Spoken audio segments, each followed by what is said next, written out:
In this video, we'll be taking a look at the best play action play from the Singleback ace slot, and that's going to be the PA counter waggle. First, we'll take a look at this play versus zone coverage, and then we'll take a look at how to run it versus man coverage to make it more effective. Now, if you see a look like this is most likely going to be zone coverage, and I'm going to spy the D line here just because I want to show you guys some of the reads. The play art looks just like this. I really dislike the play action blocking from this, so I almost always get rid of the play action handoff to the halfback. Because it's a counter, it does end up looking pretty awful. It takes a long time to develop, and the blocking just isn't as good. So just trust me on this, get rid of that. All right. I don't like having this delayed flat route along with this short crosser because they kind of get in the way of each other.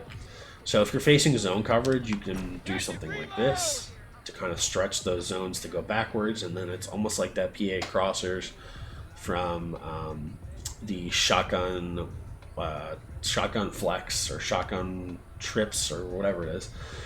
You can drag. If you really want to roll out, you can block him or put him on a delayed fade. But since we know it's zone coverage here, let's go ahead and streak it to kind of push those deep zones back. So we have our short underneath route, we have our deep crossing.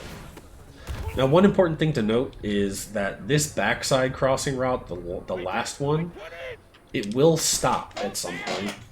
You will not get that effect of that deep route that runs behind all the zones like you see from other formations.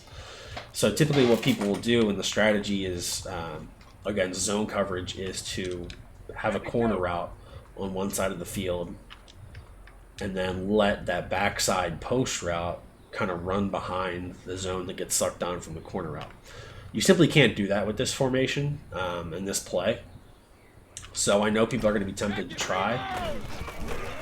I think I ran commit accidentally with the other controller. I know you're going to be tempted to try, but he'll stop running that route, okay? And you're going to be in big trouble if you're waiting for that route to open up and he ends up stopping when you're about to throw it. You're just going to throw an interception. So let's just go ahead quickly and show that. So this corner route, again, people like to look for that post on the backside. He stops, okay? That little stutter step is no bueno. It's just simply not going to work. I would not rely on that whatsoever. It's more effective if that route comes from the slot, okay? And as you can see, that route's not going to come from the slot. So that's how I run this against zone coverage. Against man, you can use the little trick of putting the tight end on a delayed fade. And what that does, if you don't know already, just put these guys on spies, my bad. Because they're just going to eat up the tight end on the outside here.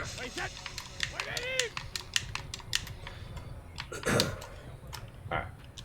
Put him on a delayed fade. When you go to roll out, the guy who's covering the tight end will go ahead and attack you. And since I wasn't able to get that off, since we're kind of just trying our best to simulate this here with two controllers in one hand,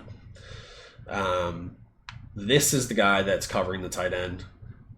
As you go to roll out, he starts to chase you. That's when you release this tight end right here, which is where I released him. Get the ball off. You can end up getting some big yards as all these other routes are pulling the defenders deep across the field.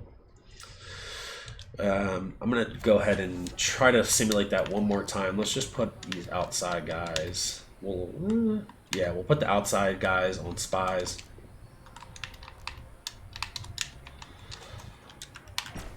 Sugar. Oops.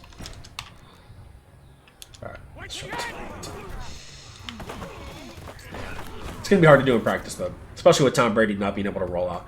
But just trust me, if you're seeing a lot of man coverage, if you roll out with that play, with the tight end on the delayed fade, typically what will happen is the guy who's guarding him in man coverage will attack you as the quarterback, and then the tight end, once you release him, will be wide open down the seam.